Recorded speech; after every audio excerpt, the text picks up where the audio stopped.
पिछली श्रृंखला में कवि अपने साथी को सोने से मना करता है और वह कहता है कि तुम सोओ नहीं, कुछ बात करो।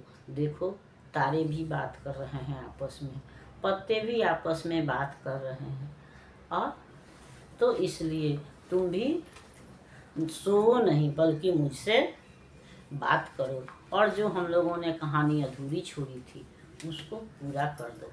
लेकिन उसके बाद भी उसका साथी सो गया है और वह देख रहा है कि सोए में ही जो भी उसका साथी है वह मुस्करा रहा है, हंस रहा है, और तब कवि को लगता है कि यह नींद में ही कोई अच्छा सपना देख रहा है, क्योंकि इसके आँखों पर सुख की बूंदें हैं, होठों पर मुस्कुराहट है। लगता है कि इसने अपना बिगड़ा भाग्य बना देखा है, यानी कि कोई अच्छा सपना देख रहा है। यह कोई अपना बनता हुआ भविष्य देख रहा है, कोई अच्छी घटनाएं देख रहा है। फिर वह देखता है कि वह जो भी सोया हुआ है उसका हाथ ऊपर की ओर उठता है, तो वह कहता है कि तुम आसमान में हाथ क्यों फैला रहे हो? किसको तुम अपनी भुजाओं में भरना चाहते हो? क्या तुमको नींद में कोई अपना व्यक्ति दिखाई पड़ रहा है जिससे कि तुम मिलना चाहते हो? तुमने क्या कोई सपना देखा है? नींद में तुमको क्या दिखाई पड़ता है? अब वही कहता है कि तुम तो दृग्जल से ही, यानी आँखों के पानी से, यानी कि आंसू से ही अपने ताप को, अपने जलन को, अपने ज्वाला को मिटा सकते हो। सपने में ही कुछ खुशी पा सकते हो, क्योंकि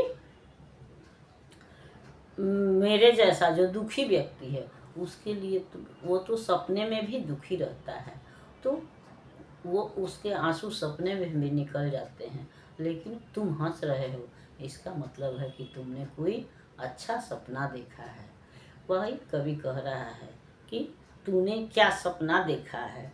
पलक रोम पर बूंदे सुख की, हंसती सी मुद्राएं मुख की, सोते में क्या तूने अपना बिगड़ा भाग्य बना देखा है? तूने क्या सपना देखा है? नभ में कर क्यों फैलाता है? किसको भुज में भर लाता है? प्रथम बार सपने में तूने क्या कोई अपना देखा है? तूने क्या सपना देखा है? मेरे दिग्जल से ही ताप मिटा ले, सपनों में ही कुछ रस पाले। मैंने तो तन मन का सपनों में भी बस तपना देखा है। तूने क्या सपना देखा है?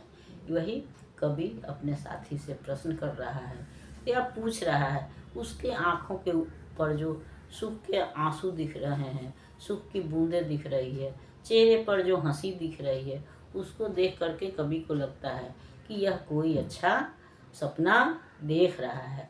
फिर उसकी उठती हुई भुजाओं को देख करके उसको लग रहा है कि इसने नींद में किसी अपने व्यक्ति को देखा है जिससे ये मिलना चाहता है, और इसीलिए इसकी हाथ जो है वह ऊपर की ओर उठ रही है। लेकिन हमने तो सदैव दुख ही दुख देखा है। नींद में भी हमको कभी सुख नहीं मिला है। सपने में भी हमने अपने को तपना का मतलब जलना है, तो सपने में भी जला ही हूँ।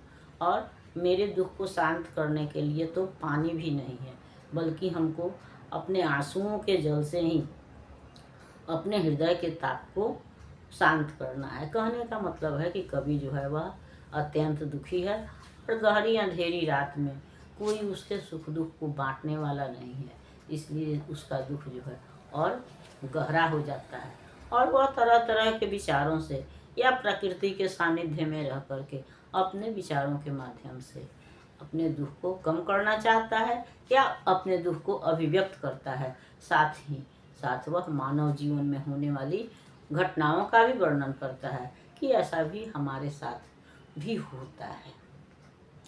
अगली श्रृंखला में हम अगले गीत पर विचार करेंगे। तब तक यह श्रृंखला आपको पसंद आती है तो इसको लाइक कीजिए, सब्सक्राइब कीजिए।